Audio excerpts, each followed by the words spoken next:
Turehemu Bwana, usituhesabie makosa yetu. Tujalie furaha ya msamaha, na utuangazie mioyoni mwetu utukufu wa yeye aliyekufa na kufufuka kwa ajili yetu, Yesu Kristo Bwana wetu. Amina. Mwenyezi Mungu Baba wa Bwana wetu Yesu Kristo, ambaye hupendeza na kuridhia toba, wafu huwa hai, waliopotea humrudia Bwana. Wema na fadhili za Bwana zitawafuata siku zote za maisha yenu, nanyi mtakaa nyumbani mwa Bwana milele. Amen. Wamebarikiwa wakaao nyumbani mwako, Bwana. Ziimba sifa zako. Bwana Yesu asifiwe. Jina la Bwana litukuzwe. Utukufu uwe kwa Baba aliye asili ya vitu vyote. Utukufu kwa Mwana aliyefanyika mwanadamu. Utukufu kwa Roho Mtakatifu mwenye kutuisha, Bwana Mungu wetu milele. Haleluya. Wakati nitajikuta mbinguni kwa Baba, nitajua ya ulimwengu nimeshayaacha. Haleluya, nitasifu kufika mbinguni. Oh sana, nitaingia kwa shangwe. Nitaingia lango lake la sifa moyoni. Nitaingia kwa shangwe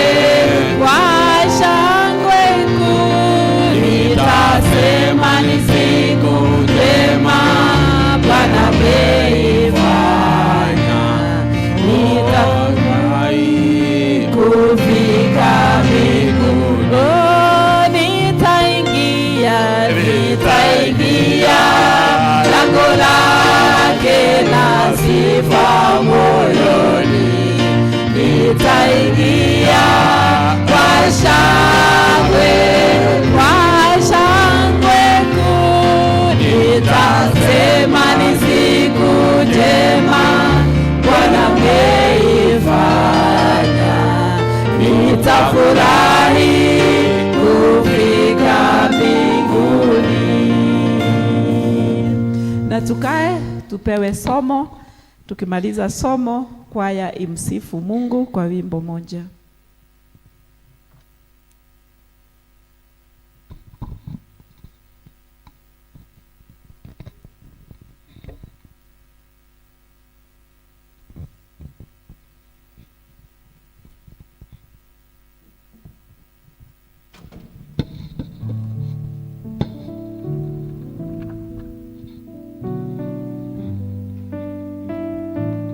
Haleluya. Bwana Yesu asifiwe.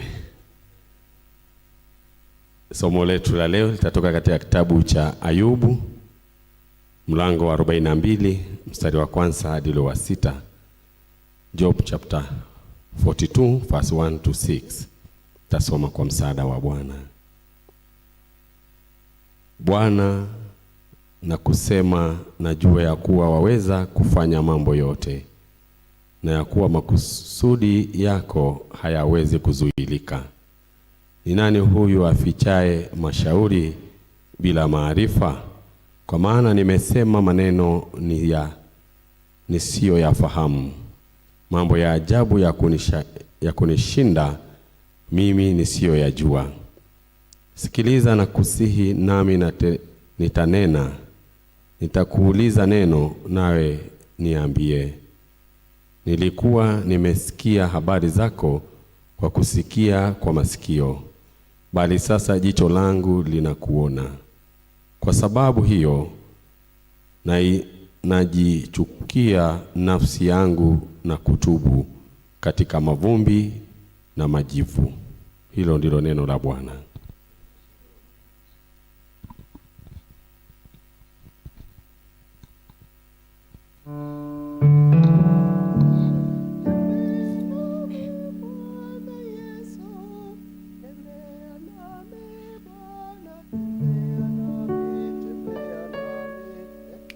Tembea nami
Kwaya makofi mazuri.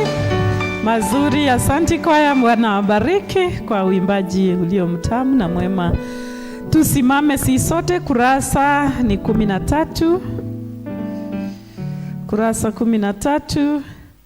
Tusimama pamoja na Wakristo wa karne zote duniani kote kuikili imani yetu kwa maneno ya imani ya mitume.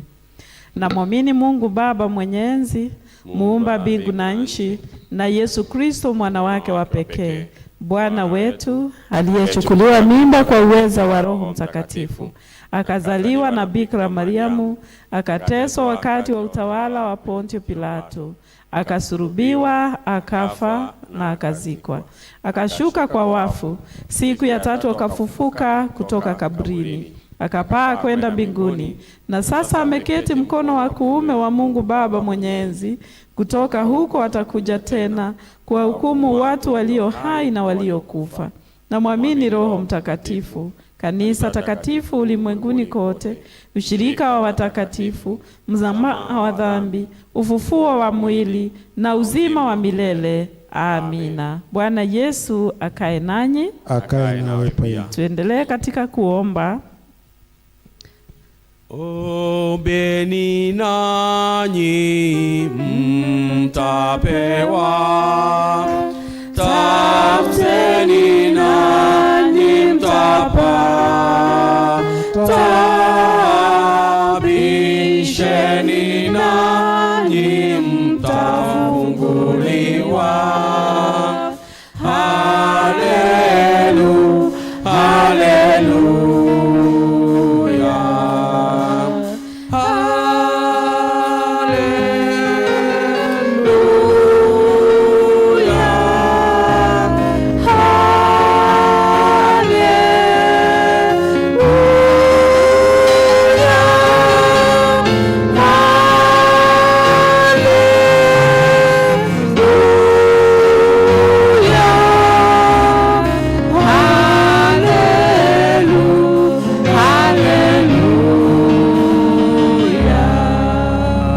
Ujasiri tuombe kama anavyotufundisha Mwokozi wetu. Baba yetu uliye mbinguni, jina lako litukuzwe, ufalme wako uje, utakalo lifanyike duniani kama mbinguni. Utupe leo chakula chetu cha kila siku. Utusamehe makosa yetu kama sisi tunavyowasamehe waliotukosa. Usitutie majaribuni, lakini utuokoe na yule muovu. Kwa kuwa ufalme ni wako na nguvu na utukufu hata milele. Amen. Tuendelee katika litania, kipengele cha 21. Bwana utuonyeshe rehema zako, utupe wokovu wako. Bwana, umuongoze rais wetu, mpe hekima na haki yako. Wahudumu wako wakutumikie kwa uaminifu, na wateule wako kwa furaha. Katika bonde la giza kuu, gongo lako na fimbo yako vyatulinda. Kama miti ilivyo kando kando ya maji, utupe tunda la Roho wako Mtakatifu. Tujalie tuwe chumvi ya dunia, na kama nuru ya ulimwengu. Utukufu wako uijaze dunia yote, kama maji yajaza bahari. Tuombe kwa pamoja. Mungu atupe amani yake, Mungu mwenye enzi na uishie milele, Baba wa ufalme wa amani. Katika utulivu na kujirudi twaokolewa, katika ukimya na tumaini twapata nguvu.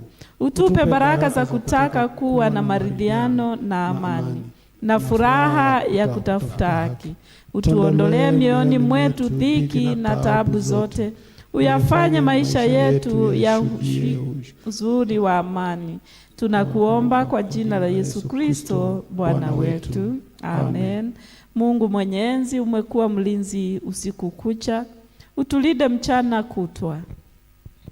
Tuwe nuruni na mashahidi wa njia zako. Tutafute ufalme wako kwanza, na tukuone katika kila mmoja wetu.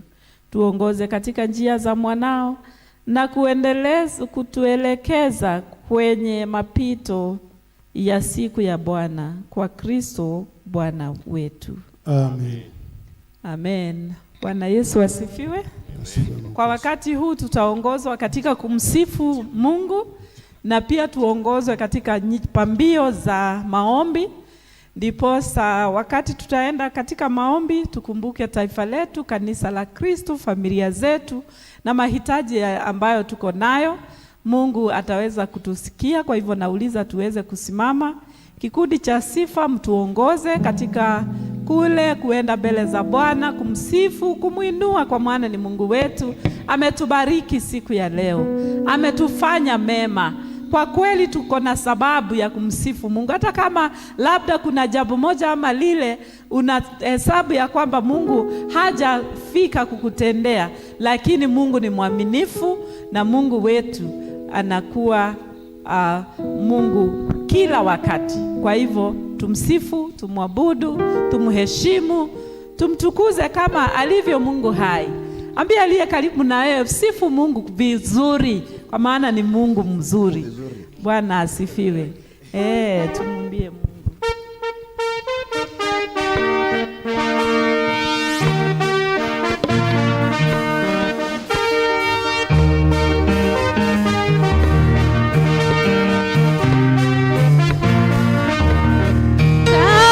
Kutumaini sina ila damu yake Yesu, sina wema wa kutosha, dhambi zangu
makofi kwa Yesu.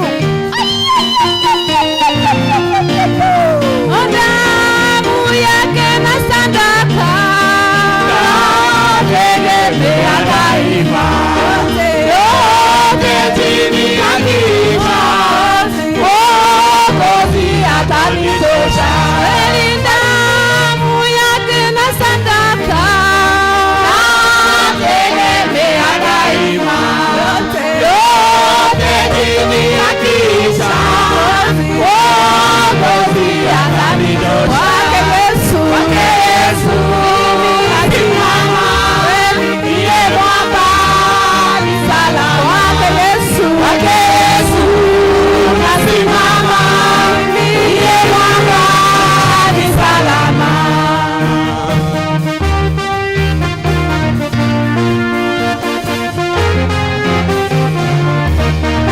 Nitatangaza neno lake Bwana kwa mataifa mbalimbali. Nitatangaza neno lake Bwana kwa mataifa mbalimbali.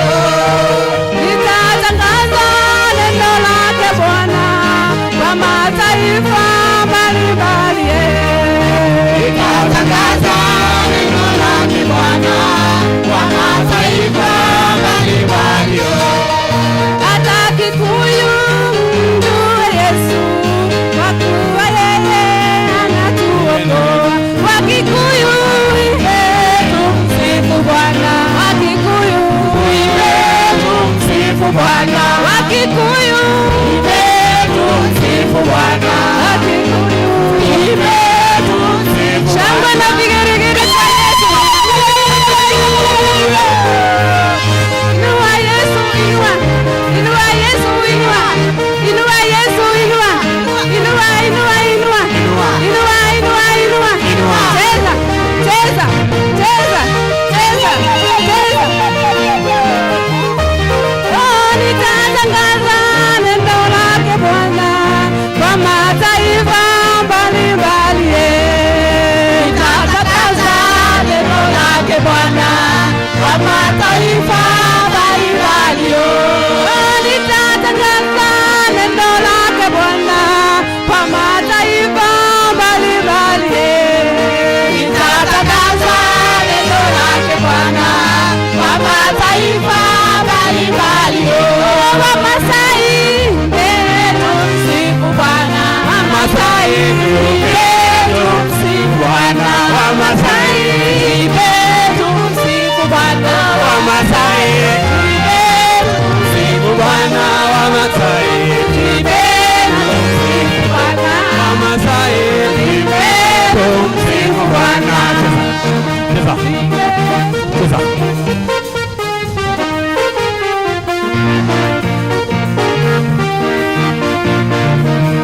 Nimkimbilie nani? Nimkimbilie nani? Mwokozi wangu. Nimkimbilie nani? Nimkimbilie Yesu Mwokozi wangu. Nimkimbilia nani? Namkimbilia nani? Mwokozi wangu. Nimkimbilie nani? Nimkimbilie Yesu Mwokozi wangu. Wakati wa huzuni, wakati wa furaha, namkimbilia Yesu Mwokozi wangu. Nimkimbilie nani? Nimkimbilie Yesu Mwokozi wangu. Nikiwa ni kazini, nikiwa ni nyumbani, namkimbilia Yesu Mwokozi wangu. Nimkimbilie nani? Nimkimbilie Yesu Mwokozi wangu. Namkimbilia nani? Namkimbilia Yesu Mwokozi wangu. Nimkimbilie nani? Nimkimbilie Yesu Mwokozi wangu.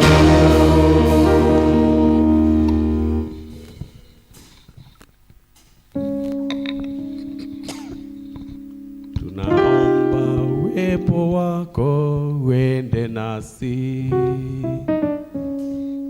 ewe Bwana wa majeshi, uokoe.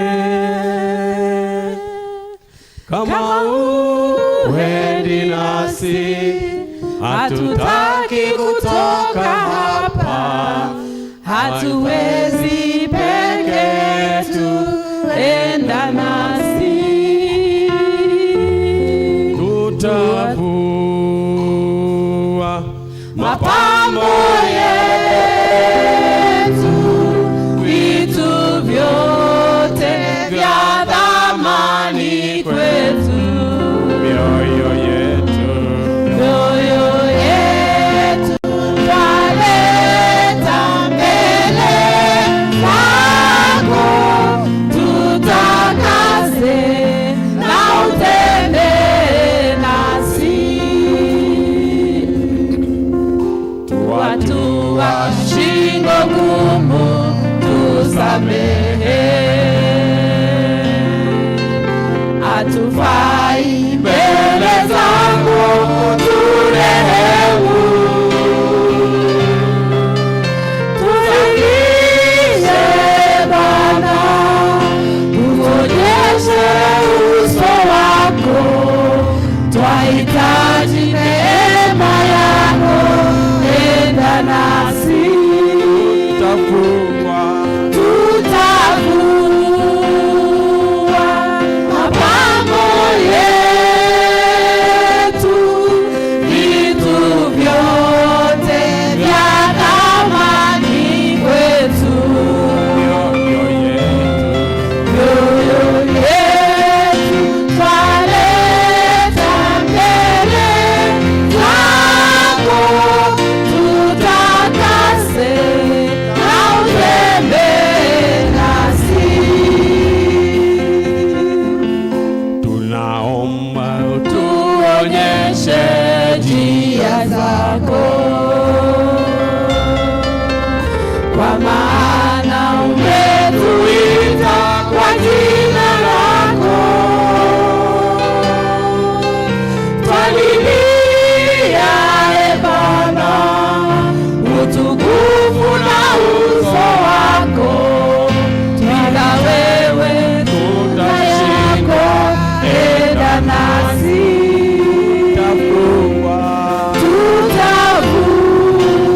Tutavua mapambo yetu, vitu vyote vya thamani kwetu, mioyo yetu twaleta mbele zako, tutakase na utembee nasi. Tutavua mapambo yetu, vitu vyote vya thamani kwetu, mioyo yetu twaleta mbele zako, tutakase na utembee nasi. Twakuomba Mwenyezi Mungu, Baba Mwenyezi, usikie sala zetu. twasema ni asante. Asante kwa kila jambo na kila kitu, Jehova Mungu. Jina lako liabudiwe. Asante kwa ajili ya kila mmoja wetu, Jehova Mungu. Kuna kimbilio kama wewe. Asante kwa hivi tulivyo, kwa sababu ni neema yako kwa rehema. Tukiomba Mungu wangu. Asante kwa sababu kutuamsha siku ya leo ni kibali chako. Kila mmoja Tunakutukuza Bwana, tunakutukuza jina lako Mwenyezi Asante Mungu. kwa maana msaada. Tunakuinua Jehova Mungu. Baba, Pokea sifa na utukufu. Twakuomba Bwana, twakuomba Mwenyezi Mungu. Twakuomba Baba yetu wa mbinguni. Twaja mbele zako Bwana kukuinua. Tangaza sifa zako Bwana. Wewe tunakutukuza kwa yale ambayo umetutendea. Mambo makuu na makuu. Asante Mungu wetu. Tunaliinua jina lako. Tunakusifu Bwana, jina la Bwana wetu Yesu Kristo. Jina la Yesu. Jina lililo kuu. Jina lenye mamlaka. Tunaomba Bwana kupigania. Tunaomba utushindanie. Tunaomba uwe nasi. Mahitaji yetu yote tuyaacha mikononi mwako. familia zetu zote tuziacha mikononi mwako, kwa sababu Bwana unaweza, kwa sababu ni wewe peke yako tegemeo letu, ni wewe kimbilio letu, ni wewe tu, hakuna mwingine. Mwenyezi Mungu, asante Mungu, asante Baba yetu wa mbinguni, katika jina la Mungu Baba na la Mwana na Roho Mtakatifu tumeomba na kuamini. Amen. Amen. Naomba tukiketi tuulize Mrs. Rilda wetu Ken, ukuje hapa utuongoze katika maombi na uombe taifa yetu na uombe kanisa na familia zetu na mahitaji yetu yote, na kukaribisha. Kama si yeye mwenye in jacket, ni mke wa Rilda wetu, ukuje utuongoze katika hizo maombi. Na ukiombea familia ukumbuke niko na niece wangu ambaye ametoroka nyumbani, na alitoka kwa mazuri ati anaendea KCP resort zake, alafu akakataa kurudi nyumbani. Ni mtoto wa sister yangu. Sasa tunaomba Mungu pahali alipo, Mungu amzingile na ampatie moyo wa kutaka kurudi nyumbani. Hivyo uombe taifa, uombe kanisa, uombe familia zetu, mahitaji zetu, Mungu hayasikie. Atuombe. Father, we want to thank you. We want to bless your name this morning. Thank you, Father, for being our Lord. Thank you, Father, for being faithful in our lives. We don't take anything for granted, oh Master, but we thank you. Thank you for each one of us who have been gathered here, dear Lord. We know that it has taken thy heart for each one to be here. Thank you, Lord, for the lives that you've given us, oh dear Lord. And this morning we just want to worship you and to honor your name because you are Lord. Thank you, Father, for being faithful in our lives, O King of glory. We want to commit each one of us, dear Lord, who has come to this fellowship, oh dear Lord, this morning in thy hands. We want to remember each one of us, O King of glory. Some of us have many burdens in our lives, oh dear Lord, but we have taken it to ourselves that, Lord, today we gather with you, oh dear Lord, that we may come to your house, that when we call on your name, we know that you are going to hear us, oh dear Father. We want to thank you and to bless your name this morning because we know that you are Lord. Remember each one of us, O King of glory. Many of us are struggling in our families, oh dear Lord, with brokenness, oh dear Father. Some people have no peace in their lives, O King of glory, because of one thing or another, oh dear Master. But what we are praying is that, Lord, you may hear us, O King of glory. Father, whoever is calling on your name, dear Lord, do not despise us, O King of glory, because you have promised that we will never come to you and we will never leave empty-handed, oh dear Master. Whoever has entered this sanctuary this morning, may you hear our cries, oh dear Father. We cry on behalf of our children, oh dear Lord, who are in schools. We pray for our sisters and brothers, oh dear Father, who we don't live with, oh dear Lord. Even pray for our children who live far in schools, oh dear Lord, in colleges, oh my Master. Oh Lord, that in whatever they are doing, wherever they are, oh dear Lord, that they may be led and protected of you, oh dear Lord. We praise your holy name and for others whose children are out of this country, dear Father, and people are struggling in many ways, oh dear Lord, whenever they are. Lord, we pray that you may continue giving your people peace, oh dear Lord. You may continue guiding us and guiding us in all what we do, O King of glory. We commit even those families that are struggling with diseases, oh dear Lord, families that are struggling with addictions, O King of glory, families who are struggling with the people who are sick, oh dear Lord, and are in hospitals. God, we pray that you may remember them, oh dear Lord. Whenever we cry unto you, dear Father, we know that you are going to hear us, oh Master. We want to commit even that needs of the Reverend, oh dear Lord, who is lost. Whenever he or she is, dear Father, we are praying for your hand, that your hand of protection will be upon him, oh dear Lord. That my Father, whatever confusion he may have held, whatever danger he may be in, oh dear Lord, we are praying that, Lord, you are going to release him, oh dear Father, that you will be back home, dear Father, safely, to the glory and to the honor of your holy name. We want to pray for the Church of Jesus Christ. We are remembering the churches, oh dear Lord. We are remembering our pastors, dear Lord. We are remembering the ministers of the gospel, wherever they are. We are remembering our bishops, oh dear Father.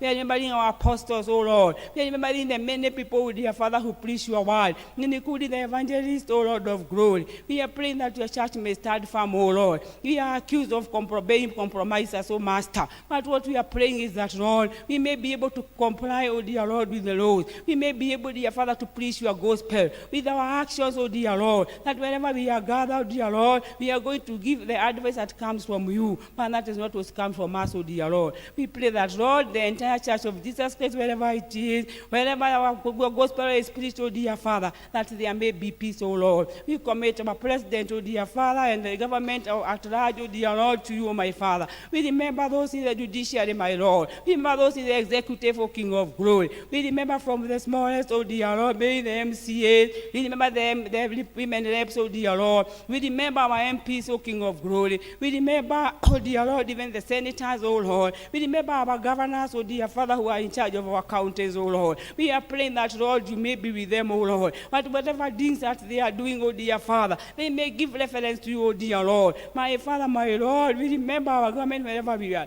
Whoever official, dear Lord, be in the PSAs, oh dear Lord, that may all do the things that are going to help our country, my Father. We refuse all the works of the enemy, oh dear Lord. The corruption cases that many of them are being taken to court, and we are seeing the courts being compromised, oh dear Lord. That, my Father, our people may stand firm in you, that we may remember that we do not do anything for ourselves, but it is you have commanded us, oh Lord. We pray that in all that we do, wherever we are crying unto your name, that, Lord, you may hear us. We pray for the peace of our country, oh dear Lord. For the past 3 weeks, it has not been easy in our country, but what we are praying is that, Lord, that peace may prevail, oh dear Lord. We've been unable to open the businesses. Many businesses have been spoiled. Many people are suffering and feeling aggrieved, oh dear Lord. That we are praying that, Lord, there will be peace in our country. And when we see there is peace and we find peace, oh dear Lord, we'll always to thank you and to remember to bless you. In all this we pray, believing and trusting in Jesus' name.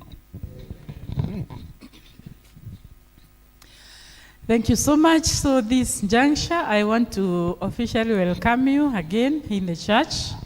I am happy to see all of you. I know we are blessed of the Lord. It's cold and chilly, but we thank the Lord for the weather because He is the author of everything. He is also the author of our lives. Do we feel blessed? Yes, you turn to your neighbor and say high five. You can say high five or high 10 and you just, mjulie tu hali. Mjulie tu hali. Muulize tu kama ako salama. Ya na Bwana. Kwa sababu the Lord is just so good. He's just so faithful. He's doing great things in our lives. For sure we are here because of Him. And so we really thank God. We really thank God. Do you have a visitor today? Any visitor? All of us, we belong, so we thank the Lord. So, I am fine. I am born again. Christ is Lord in my heart. Me and my family, tunashukuru Mungu kwa maana amekuwa mwema, amekuwa kimbilio. Na tunashukuru sana kwa jana, kwa sababu kuna wale waliweza kufika kwetu. Sylvester aliweza kujua kwetu jana. Unaweza simama uambie watu your experience, Sylvester. We are really happy. Kila mtu ambaye alicontribute towards that, tunashukuru, tunafurahia. Unaweza ambia watu, kuna vitu nilisikia ukisema. Bwana asifiwe. Amen. Mimi kuna kitu nimesoma nilipoenda kwa mchungaji. Na hii ni challenge kubwa kwa sisi. Mchungaji anatoka mbali sana. Mbali sana. Ndiye afika hapa saa moja ni kama aliamka masaa matatu. Because driving from here to there, it is almost 1.5 hours. Ndiye afike mahali hapa. Lakini wewe ulioko hapa, mchungaji amekutangulia. Ni sawa? Ni sawa? So it is a challenge in our lives na pia katika kazi ya Mungu. Pili, kule hewa ni nzuri. Hewa ni nzuri. Isipokuwa kulikuwa na baridi sana. Tulikaribishwa vizuri, vizuri. Na mchungaji, asanti kwa kutuhost. Barikiwa sana.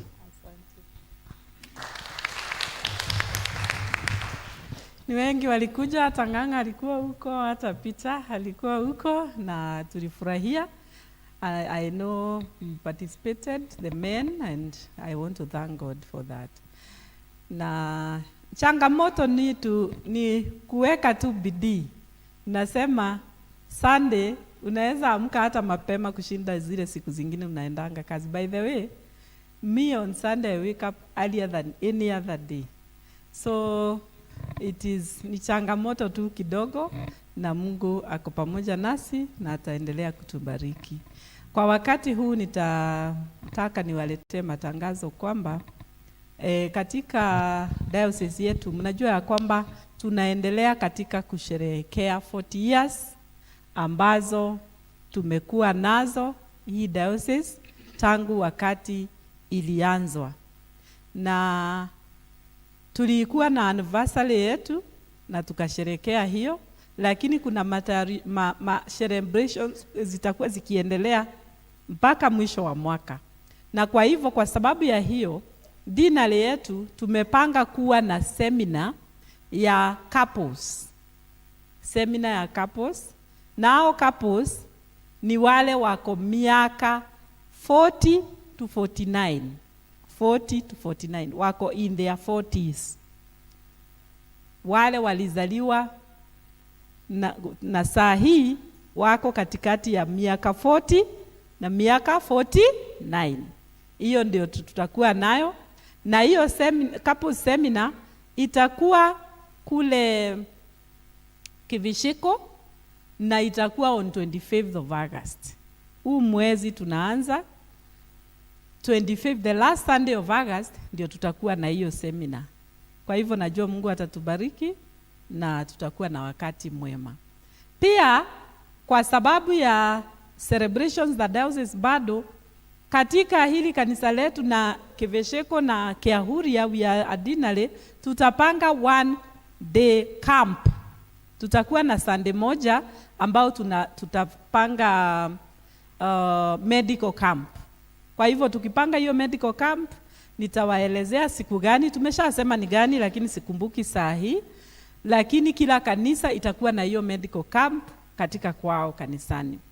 Pia kutakuwa na on 1st of October kutakuwa na, of course kwa sababu diocese yetu it broke from the larger, ilikuwa inaitwa Mount Kenya Diocese na the offices zilikuwa Murang'a, na sasa kuna wakati hii diocese yetu itapokea taa kubwa kutoka Murang'a kuonyesha hivyo ndivyo tulitoka, na taa ikawaka katika hii diocese yetu ya Mount Kenya South. Kwa hivyo hiyo taa itakuja ipokelewe katika cathedral, halafu hiyo taa itazunguka katika dinari zetu zote. Inaenda dinari, inapokelewa, inalala hapo, kesho yake inapelekwa dinari ingine, inalala hapo, kesho ingine inapelekwa dinari ingine. Kwa hivyo huku kwetu dinari yetu ya Kivesheko itakuja on 1st of October. 1st of October. 1st of October tutaenda Kivesheko ndio tuletewe ita na wale dinari, nafikiria ni Karura dinari ama Gathega, one of them, wale watatuletea. Tukue na fellowship hapo, tukue na Holy Communion, na tukue na wakati wa kukumbuka vile Mungu ametenda katika diocese yetu, and then tuache hiyo taa ilale. Alafu kesho yake tuje, na wakati huo wanakwaya wote lazima wawe pale, na wale walinunua t-shirt za 40 years wote lazima wawe pale na kofia zao kama wamevaa, na mnajua hii service ndio ilinunua hizo vitu. Hii ibada hakuna kitu hata moja ilienda katika ibada hizo zingine. Kwa hivyo hii ibada itakuwa mandatory kuwa pale on 2nd of October. Tuende pale Kivishiku, ndiposa tuwe na msafara na ni wa miguu, tutembee na taa ikiwaka, na tukimtukuza Mungu tuipeleke mpaka Donyo, dinari ya Donyo pale kule Wangige. Tunajua dinari ya Donyo center yao iko hapo, kanisa hapo. So tutaenda tukiimba na taa iko juu, na wale wako na t-shirt zao wamevaa na bendera tutakuwa nazo, na tuende mpaka uko Donyo, na hiyo itakuwa mzuri. Si tumeshika hayo mambo? Ningetaka tupeletewe yale matangazo mengine tuko nayo, lakini pia ningetaka kusema after ibada hii ninakutana na committee wale wa hii ibada, kwa sababu pia pana nimesahau matangazo mengine mawili. Mwezi wa Septemba tutakuwa na fundraiser ya development. Sasa sio ya zone na sio ya department, ni ya development, kwa sababu mnajua tuko na development ambayo tunaendelesha ya hii nyumba yetu, na hiyo development itakuwa on 15th of September. Kwa hivyo hiyo development fundraising tunataka tujipange vizuri, kwa sababu hiyo development fundraising tunataka, mnajua kazi ya finishing ndo inakuwa ngumu zaidi. Kwa hivyo wakati huo tunatakikana hii ibada yetu ya Kiswahili tutoe 1,200. Tutoe 1,200.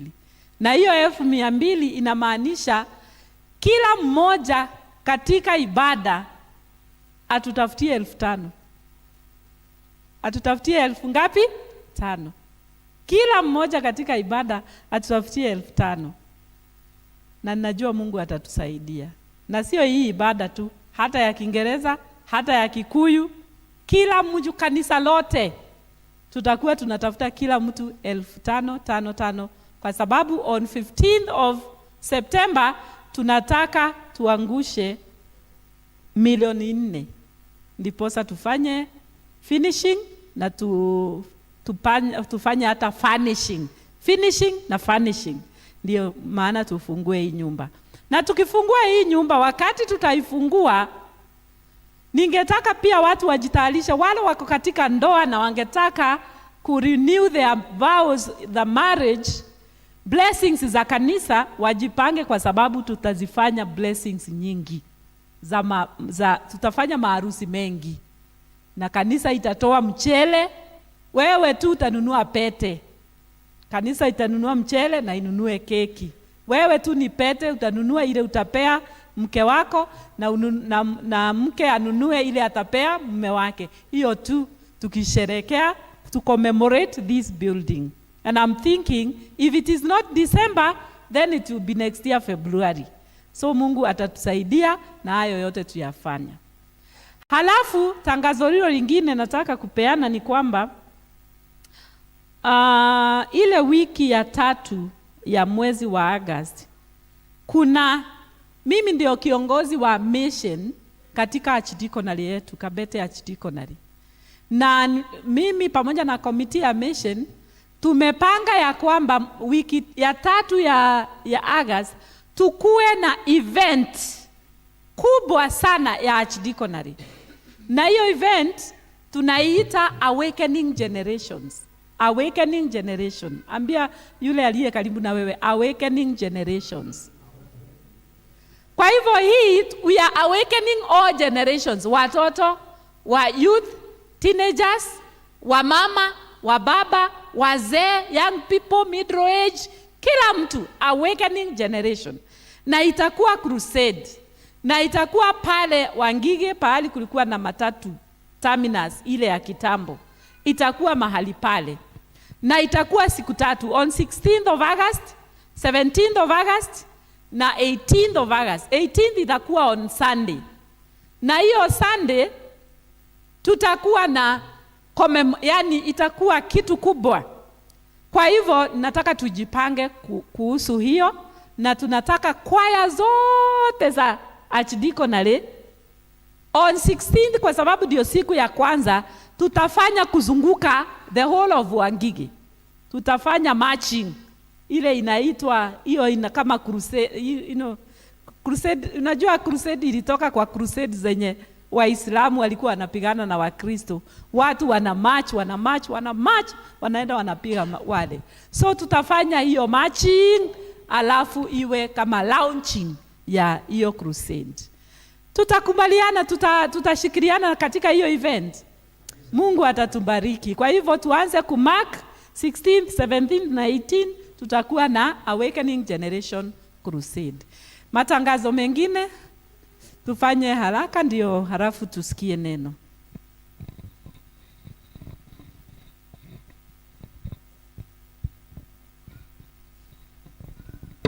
Bwana asifiwe.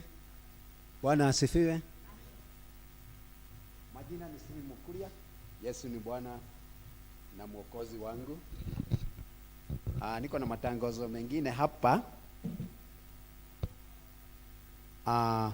Medical appeal ya Jenny Jerry Dhombe kwa jina lingine Seli, ambaye ako na kidney failure. Ni mshirika wa service ya Kikuyu na anatuomba tushirikiane na yeye harambee ambaye itakayekuwa tarehe 11 August hapa kwa Church Hall kuanzia masaa ya saa 8. Kwa hivyo tushirikiane na hiyo familia ili aweze kupata pesa za kumsaidia katika matibabu. Alafu chairlady wetu wa Mothers Union, na naona wamefika, anatujulisha ya kwamba tarehe 4 mwezi wa 8, that is the coming Sunday, ni siku yao na watakuwa na harambee ya kusaidia projekti zao, na anatuomba siku hiyo tushirikiane na wao katika kuchangia huduma ya wamama wa Mothers Union. Na kuna mmoja wetu ambaye atajiunga na Mothers Union ambaye ni our secretary. Mwaka huu ni mmoja wa wale watajiunga officially na Mothers Union. Praise the Lord. Hiyo ni mzuri. Sijui mchungaji kama utapea Mothers Union charity kama atuelezee something, tutafurahi. Alafu tunajulishwa kifo cha Leonard Boy Wagacha. Familia ya Leonard Boy Wagacha wanatujulisha kifo cha Leonard Boy Wagacha, kile kilichotokea tarehe 25 mwezi wa 7, na tunajulishwa leo watakuwa na maombi kwao nyumbani. Kwao kunaitwa Romwe Odire, na siku ya mazishi itakuwa tarehe 1 mwezi wa 8 huko kwao pande hiyo ya Romwe Odire. Ni hayo tu. Mungu atubariki. Charity, kuna kitu ulikuwa unataka kuongezea? Tumeshaambiwa. Karibu Charity wa Mothers Union. Asante. Habari kanisa? Nzuri. Kwa majina naitwa Hana Kerovi na napenda Yesu kama mwokozi wangu. Mimi nataka tu support yenu on 4th August ndio tutakuwa na harambee ya Mothers Union. Tuko na project ya kujenga ile kitchen. Si mnaona vile hall iko smart. Kitchen yetu si smart. Sasa mchungaji anataka tutengeneze hiyo kitchen ikae modern. Halafu tukimalizia hii annex ikiisha, tunatakiwa tena tununue vitu za kitchen. Mnajua nyumba mpya na vitu mpya. Ndio nawasihi sana on Sunday, kile Mungu atakubariki nacho nitapokea na nitashukuru. Na ni vile mmeambiwa niko na mmoja wenu atakaye kuwa enrolled kwa Mothers Union. Next year nataka wengi wa mama. Si ndio? Mungu awabariki na watende mema. Asanti. Tusimame kwaya tupatie wimbo ya kukaribisha mnenaji wetu. Leo ni Evans Karanja. Tumu-appreciate kwa kukumbali kutuletea neno la Mungu. Tunashukuru sana kuwa na wewe siku ya leo. Wimbo.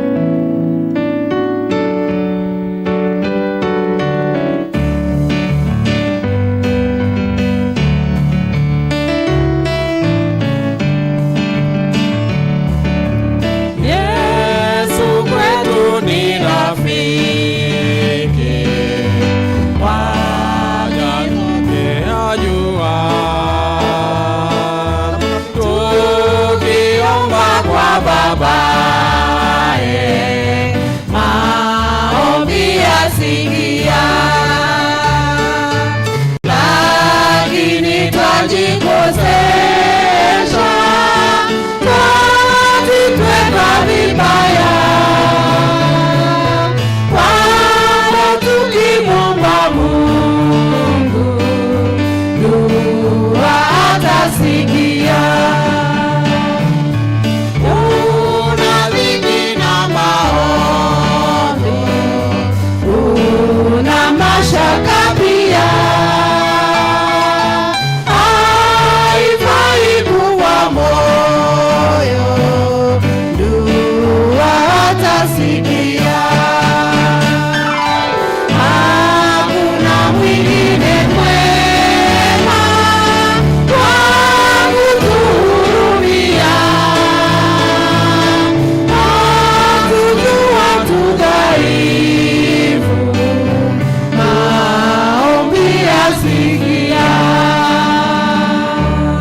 Tatukae kwanza.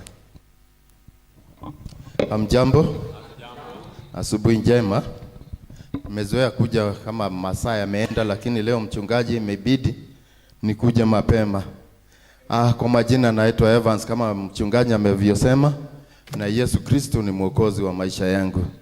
Mchungaji, asante sana kwa kunipa nafasi hii na nikaweza kuhudumu ama kuhubiri na Kiswahili ambacho ni ngumu kwangu, sijui kwa wengine, lakini ujumbe najua utafika. Bwana asifiwe. Kwa wale ambao wamechelewa, somo letu liko katika kitabu cha Ayubu pale 42 ambao tuna theme yetu ya July ambao tumepewa na askofu wetu. Na iko wapi nganga pale tunasema why does God allow suffering? Na wale ambao umechelewa tumesoma katika chapter 42 verse 1 to 6. Akasema, ndipo Ayubu akamjibu Bwana na kusema, najua ya kuwa waweza kufanya mambo yote, na ya kuwa makusudi yako hayawezi kuzuilika. Ni nani huyu afichaye mashauri bila maarifa? Kwa maana nimesema maneno nisiyo yafahamu, mambo ya ajabu ya kunishinda mimi nisiyo yajua. Sikiliza na kusihi, nami nitanena, nitakuuliza neno nawe niambie. Nilikuwa nimesikia habari zako kusikia kwa masikio, mbali sasa jicho langu linakuona. Kwa sababu hiyo nijichukua nafsi yangu na kutubu katika mavumbi na majivu. Bwana asifiwe. Wengi wetu ama wote tunajua mambo ya Ayubu na Mungu. Na katikati yao wawili shetani yako. Na imefika huu wakati ambapo Ayubu amekuja kujijua kwanza na akajua Mungu zaidi ya vile alikuwa amemjua mbeleni. Na chanzo cha Ayubu kuja kujua Mungu zaidi, kuna wakati tukisoma katika kiki kitabu pale ukurasa wa ama tuseme chapter 2, chapter 2 pale inasema,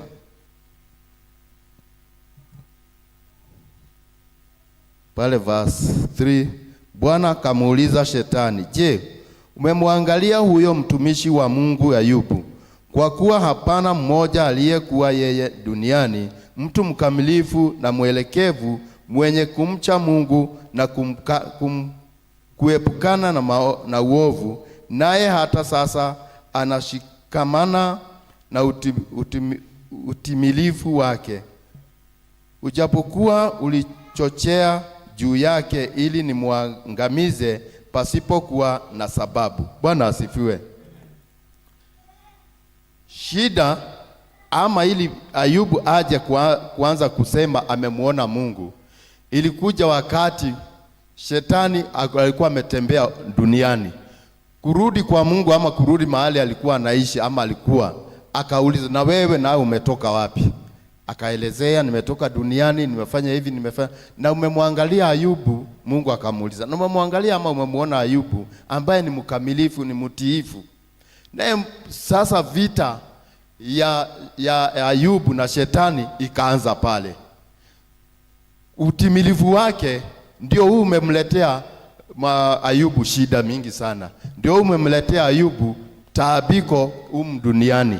Ayubu alikuwa tajiri, alikuwa na watoto, alikuwa na kila kitu ambacho chochote Mungu alitaka mbele zake Mungu akampa. Lakini wakati Mungu alisema, umemuona shetani, umemuona Ayubu mkamilifu wangu vile ako, akasema hebu mjaribu tu, toa kitu kidogo tu kwake. Na akaanza kusema, toa watoto, toa mali yake, toa chochote. Akaonekana hatingiziki. Uaminifu wake hutingiziki, imani yake hitingiziki. Akaambiwa sasa, guza mwili wake. Na akaambiwa basi nenda uguze mwili, lakini roho yake usiiguze. Hiyo roho tunajua uhai wake uko pale, na uhai ni wa Mwenyezi Mungu, ama sio? Kuna vile maisha ambayo tunaishi ama dunia ambayo tunaishi, kuna mahali amba kuna chanzo cha shida ya taabiko ama kwa maisha yako. Kuna mahali shida yako inaanza, na ingine sana shida mingi tunajiletea wenyewe.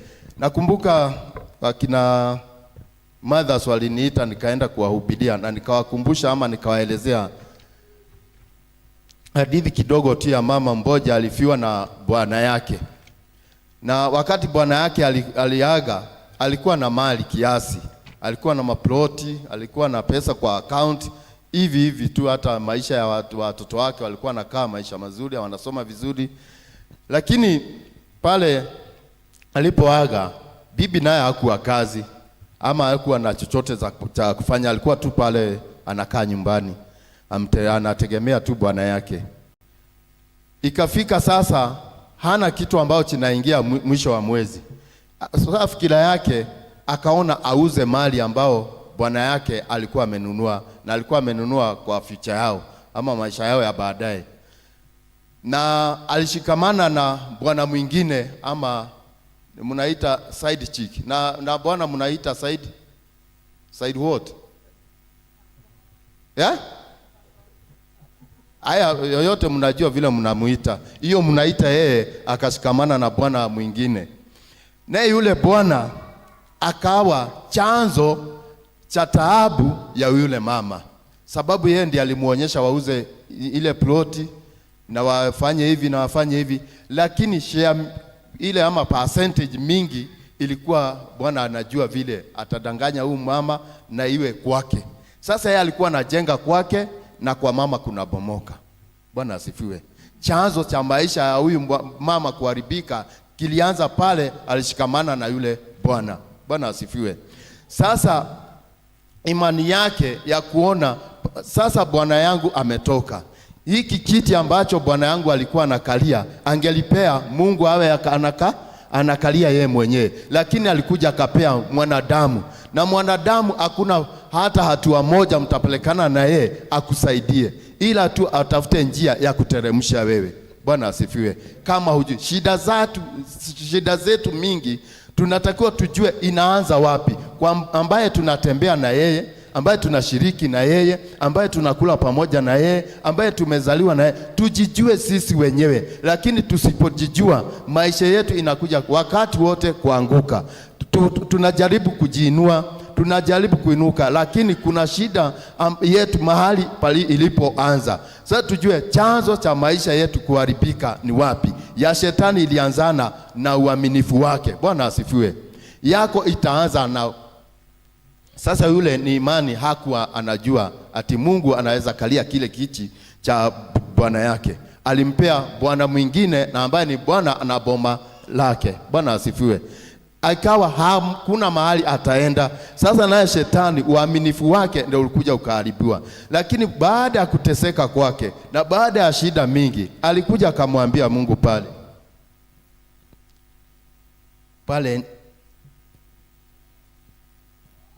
tatu, ni nani huyu afichaye mashauri bila maarifa? Kwa maana nimesema maneno nisiyo yafahamu, mambo ya ajabu na kunishinda mimi nisiyo yajua. Sikiliza na kusihi, nami nitanena, nitakuuliza neno nawe niambie. Nilikuwa nimesikia habari zako kwa kusikia kwa masikio, bali sasa jicho langu linakuona. Bwana asifiwe. Kuna mahali ambapo tena itakuja kuanza maisha yako kuinuka, ama maisha yako kuendelea kama unavyotaka, ama kama kulingana na maombi yako. Lakini ni kwa nini? Kwa kuwa umejaribiwa na mengi sana. Wakati nilikuja kujuana na Bwana Yesu, sikuwa vile niko, ama sikuzaliwa nikiwa nimeokoka. Ya dunia niliyaonja na ni tamu, yenyewe ni tamu, lakini hakuna mahali itakuelekeza. Na tulikuwa wengi sana, na wengi ambao niliacha nyuma kwa raha zao, wengi wao hawako. Bwana asifiwe. Lakini mimi kwa vile nilimwamini na nikamjua Mungu, nimesimama hapa kusema Mungu ni mwema. Na sasa sisemi Mungu ni mwema ambaye simjui. Ni Mungu ambaye sasa nilikuwa namsikia, nahubiliwa namsikia. Sasa nahubiri Mungu ambaye mimi nimemuona na macho yangu. Bwana asifiwe. Kuna wakati nao kuanza kuona na kusema Mungu umemuona. Safari hiyo ndio tunaelekea. Bwana asifiwe. Maana tumekuja kutaabika sana. Kuna wengi wameingia maishani mwetu. Kuna shetani ambaye amepeleka ripoti zetu. Na hakuna, ukiangalia pale Mungu amemuona, hakuna hata shetani hawezi kuona kama Mungu. Mungu anaona kabisa, na akaona Bwana Ayubu ni mwaminifu. Alikuwa anajua, lakini alimjaribu. Umemuona aje? Hapana, huyo vile yako, hebu jaribu yeye uone. Lakini Mungu alijua hata akimjaribu hata anguka, atabaki amesimama. Na sisi wengi wetu tunabarikiwa. Wacha hiyo mali yote ilipewa na mshahara ya bwana yako, ama mshahara ya bwana ambaye anapata. Unapata hata bibi, wakati unaona kuna kwa sitting room unapata kuna wardrobe, tunaita nini, unit, amejaza tuunga pale chini, juu kidogo sukari, kamchele, nini amejaza pale. Sasa wakati umetembea, hata jikoni kuna sukari, lakini anataka ufungue ili wewe uone stoko ambaye ameweka wapi. Sasa baada ya kupikia, si utakunywa tu chai kikombe moja tu, hii ingine anakuonyesha ni ya nini. Na saa ingine hata wakati umekuja kutembelea, kuna kashida ambao uko na, hata uko na stress zako, hata saa ingine kwako hiyo sukari hakuna, hata maziwa saa ingine lakini umekuja tu muongee uridhike. Sasa amefungua ile, na hata itakiwi hiyo sukari kuwekwa hapo, lakini anataka wewe uone.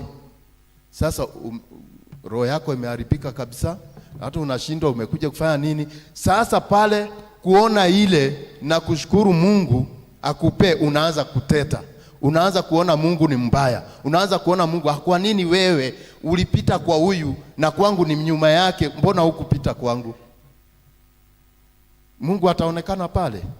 Tunatakiwa kila njia yetu ambayo tunasimama kumuongelesha Mungu ama kuongea mazuri ya Mungu, tuongee tukijua hata kama hajatufanyia atatufanyia, kama hajatenda kwetu atatenda. Bwana asifiwe. Maana ni Mungu mwaminifu. Na nikisimama kusema ni Mungu mwaminifu, nimemjua mimi, na sio kumjua na kusikia, nimemjua na kumuona. Vile Ayubu alikuja kusema mimi namjua Mungu ambaye namuongelea juu yake, ni Mungu ambao nimemuona. Maana baada ya tabu mingi alikuja kusimama na yeye bado. Bwana asifiwe. Na wakati ambao tunaanza shida zingine, mmesikia yule mama vile alifanya, ni zile za kujiletea sisi wenyewe.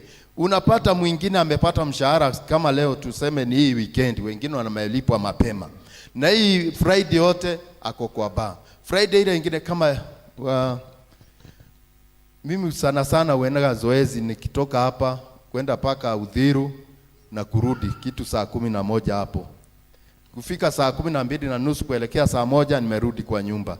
Sasa jana ilibidi niende, nikavuka, hakuna uoga, usiuliza naendaga nani, na imani ya Mungu. Kufika KIA pale hospitali kuna giza, lakini kuna taa pale. Nikaona tu mtu anatelemka, sana watu kutoka na huko Loresho wanatelemka huko wanaenda kazi. Nikaona huyo ameteremka kidogo tu kuingia kwa rami, huyu mjamaa ako nyuma yangu, ni kama mlevi hivi sijui, akaniongea na akanisalimia, nikamwambia niko salama. Akaniambia sasa mimi usiamini kila mtu, nimepewa lift sijui Oilibia, sijui Oilibia ni huko ama alikuwa na huko, mimi sijui, nilimpata tu kwa barabara. Na mimi nimetoka Oilibia, mtu akaniambia sijui anaenda Kabete, kama naenda akanipea lift. Uber ama motorbike, lakini kufika hapa wameninyang'anya simu, sijui nini, wamenipiga. Sasa sijui alidhani sasa mimi tutaenda pamoja na yeye. Mimi nikaanza mbio zangu, nikamwambia ungepiga nduru au polisi wako hapa wasikie waje wakusaidie. Gazeti sasa mimi nikaanza mbio zangu, mimi nikamwacha. Sasa huyo, hebu niambie, mshahara amepata lakini amelala kwa baa, si ndio? Sasa kumekucha, hana hata ndururu, hata simu hana ya kumsaidia. Huyu ni shetani amemletea, ni Mungu amemletea, ama amejiletea shida yeye mwenyewe? Kuna shida zingine tunajiletea, alafu unaanza kumlaumu Mungu. Mungu hayuko pamoja nawe. Chanzo cha maisha yako ni ujijue wewe mwenyewe na Mungu ingine ya kuletewa kama shetani, ingine ya kujiletea. Lakini ile Mungu ambaye anakuletea mwenyewe hata kuwekelea mzigo ambao hautaweza kuubeba. Bwana asifiwe. Atakupea mzigo ambao utabeba na utafika, na mwisho utasema yule Mungu nilikuwa naongelelea sio kumsikia, lakini nimemuona anakuja kujidhihirisha ama kujidhihirisha yeye mwenyewe maishani mwangu, yeye mwenyewe kwa boma zetu, yeye mwenyewe kwa chachi yetu. Bwana asifiwe. Hii chachi hii nini project, mnasikia mchungaji akituambia hivi, unaweza sema ati mnaitishwa pesa. Ukiitishwa enda upiga goti, ambia Mungu yenyewe hata mimi nataka. Ukisema siku ile utasema hiyo project ama hiyo nyumba ibomolewe, turudishiwe mae zetu ama simiti, hata mimi ningetaka niwe narudishiwa, lakini haitafanyika hivyo. Lakini jiambie hivyo kwa moyo, lakini uone umepeana simiti. Chachi yetu iendelee. Ukienda hii hapa Ngure, hii kitu walijenga zamani. Sasa ni wao walituongoza, sasa ni kuwafuata. Unasema ati tunaitishwa pesa, lakini wengine waliitishwa mbele na wakaendelea. Sasa wamebaki kuendelea maishani mwao. Kuna mahali shida zetu zinaanza, na kuna mahali ambapo baraka zetu inaweza kuwa unajaribiwa na hii. Chochote Mungu anakupea, kama utapeleka kwa baa, unarudi kwa nyumba asubuhi kama yule mwingine, ama yako unatumia tu na Mungu wako. Bwana asifiwe. Kuna shida ambayo tunajiletea jina mwanzo, ambayo ni tunajiletea, lakini kuna ya Mungu ambayo atatupeleka paka mwisho na atatulipa. Maandiko yake Mungu yanasema Ayubu alipewa kila kitu mara 2. Lakini usiseme uteswe kama Ayubu ndio upewe mara 2, utakufa pale katikati. Imani yako haiwezi kuwa kama yake, lakini ukijitahidi utapewa kama unachotaka. Bwana asifiwe. Kuna Mungu ambao tutakuja kuongelelea, tumemuona na macho yetu, lakini sio kumsikia tu. Kuna Mungu ambaye anatujali, kuna Mungu ambaye anatusikiza, kuna Mungu anatembea nasi, maana mahali tumefika ni mkono wake Mungu. Bwana asifiwe. Sio kazi ambayo tunafanya, sio hati mali tumewachiwa na wazazi wetu. Bwana asifiwe. Lakini ni uwepo wa Bwana kuwa maishani mwetu. Tutakuja kusema Bwana ambaye nilikuwa namsikia, sasa mimi nimemuona na ni mwema na azidi kuwapenda. Neno litasimama. Neno litasimama. Ya ulimwengu yatapita, lakini neno litasimama. Tumebarikiwa. Tumelishika neno ambalo tumelishwa leo. Mungu atubariki na hilo neno likaweze kutuhudumia katika maisha yetu. Wakati huu sasa ni wa kutoa sadaka. Tutoe sadaka. Mungu alijitoa yeye mwenyewe, akatoa mwana wake, the best. He gave the best. Nasi Mungu atusaidie tutolee sadaka ambayo inamfurahisha. Kwaya. Wimbo namba 130. Wamwendea Yesu kwa kusafiwa na kuoshwa kwa damu ya kondoo.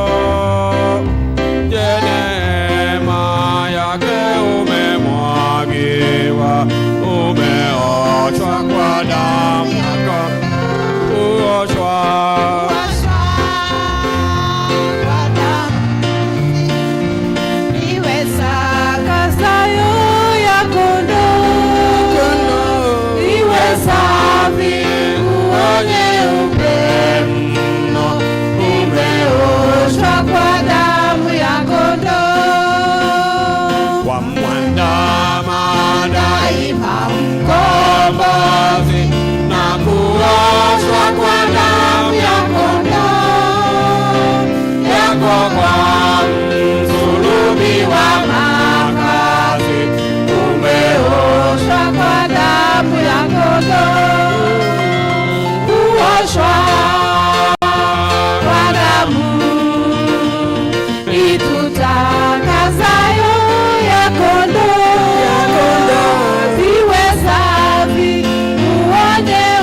Faith na angetaka kutoa, nilisahau kupeana huo nafasi, anaweza kukaribia wakati huu.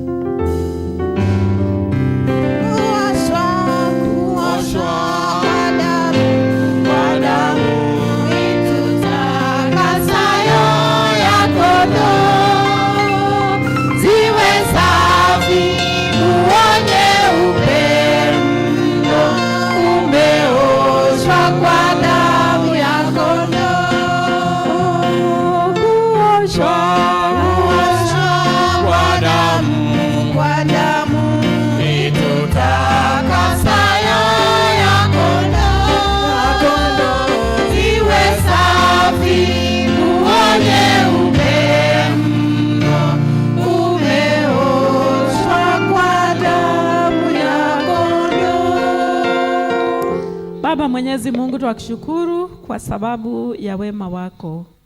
Wewe ndiye mchungaji mwema, wewe ndiye hutulisha, hutuvika, hutupatia mapato yote ambayo tuko nayo. Na kwa hivyo tunakushukuru Baba kwa vile umetuwezesha kuja katika nyumba lako na kutoa kwa sababu ya kazi yako. Hawa ambao wametoa kifungu cha 10, Baba tuwakabidhi kwako, ndiposa ukaweze kuendelea kuwabariki zaidi na zaidi, na pia uendelee kuwazingira kwa maovu yote ya muovu Shetani, na pia twaomba Baba, increase them Father in the name of the Lord Jesus. Tunakushukuru kwa maana unawajua na umewabariki na utaendelea kuwabariki kwa maana wewe ni Mungu wetu. Na sasa Baba, wengine wote tumetoa sadaka Baba, pia twaileka katika miguu mwako, ndiposa ikaweze kutumika katika kazi zako, ndiposa kazi yako iendelee na jina lako likaendelee kuinuliwa na kutukuzwa. Twaomba ubariki kila mkono uliotoa, na twaomba hayo kwa jina la Yesu Kristo Bwana wetu. Amen. Amen. Ningetaka niombee wale ambao wamezaliwa mwezi wa Julai. Wakaribia hapa. Kuna wale wamezaliwa mwezi wa Julai, wanaweza kuinua mkono kama wako pale. Yes, karibia hapa. Hakuna mwingine wa Julai? Okay, asanti. Kwa hivyo mwezi wa Julai na wa August nitaleta keki zikiwa pamoja. Kwa hivyo acha tuombee ndugu, tushukuru. Baba Mwenyezi Mungu, tunakushukuru kwa sababu ya ndugu yetu. Uliweza kumuumba na ukamleta katika hii dunia, na umeendelea kuwa mwaminifu katika maisha yake, kumpatia mwaka na umemzindishia miaka mingi. Baba, twamuombea wakati huu Baba, ni mwezi huu alipozaliwa, akikumbuka vile alizaliwa Baba, twaomba ukaweze kumpatia mwaka wenye furaha na amani, mwaka wa kushindaniwa, mwaka wa kuinuliwa, mwaka wa kusikia maombi yake yote na kumtimizia, mwaka wa kumpatia furaha na amani. Na tunamuombea Baba ya kwamba utamuondolea huzuni zote na umuondolee mipango yote ya Shetani, na pia umbariki na miaka mingi zaidi, ndiposa aendelee kukutukuza na kukuinua. Ni kwa maana wewe ni Mungu mkuu, na tunaomba haya tukimbariki sasa katika jina la Baba, la Mwana na la Roho Mtakatifu. Amen. Amina. Asanti. Siku ya leo ninakutana na youths kule Karura Forest. Tunaenda kukutana na wao huko afternoon na tuongee. Na tunaenda kuongea mambo mazuri huko. Kwa hivyo kama mtu wako hapa na ni mwana youth, ajue afternoon wengi wao wako katika ibada ya Kiingereza, na nataka tuende tuongee na wao. Tunaenda kuongea about dating tukiwa kule Karura Forest. Hiyo tuiombee ya kwamba wana youth wetu watokee kwa wingi, na pia kwa sababu sisi ndo tunatakiwa kuwapatia mwongozo na kuwaongelesha, najua Mungu ataendelea kuwabariki hata wanapoendelea kufanya choices in their lives. Mungu aendelee kuwabariki na kuwatenda mema. So nataka sasa tuombe ndipo tumalizie. Baba Mwenyezi Mungu, na wapeana hawa watumishi wako katika mikono mwako. Ndiposa uwaongoze sasa, uwalinde. Uwapatie amani katika roho zao. Uwapatie utulivu katika maisha yao. Uwapatie ushindi katika mambo yote wayafanyayo. Baba, na kuomba mambo yoyote wanayoyapitia na maombi yoyote yaliyo rohoni mwao, kaweze kuangalia kuwatimizia. Tunaomba Baba uwarahisishie maisha, na tunaomba Baba wataendelea kuona ukuu wako. Na sasa amani ya Mwenyezi Mungu Baba ipitayo fahamu zote iwalinde nyinyi mioyo zenu na roho zenu, ndiposa mkaendelee kumjua huyu Mungu. Na baraka za Mwenyezi Mungu Baba, Mungu Mwana na Mungu Roho Mtakatifu ziwe nanyi, aziendelee kuwa nanyi kutoka sasa hata milele. Bwana Yesu akae nanyi. Mungu awabariki, awatende mema. Wimbo wa kutoka. Wimbo namba 56 ni salama rohoni.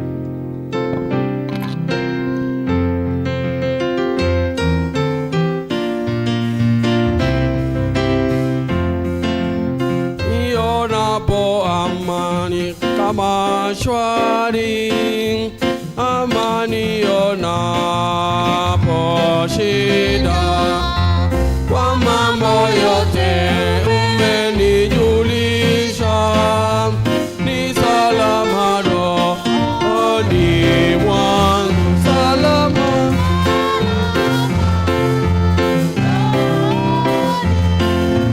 Ni salama rohoni mwangu, ingawa shetani atanitesa,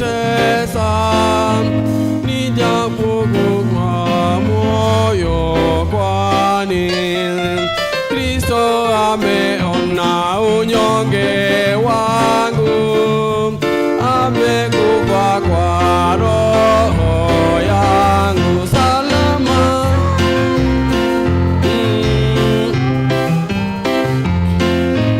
Ni salama rohoni mwangu, dhambi zangu zote wala si nusu, zimeniweka msalabani, wala sichukui laana ya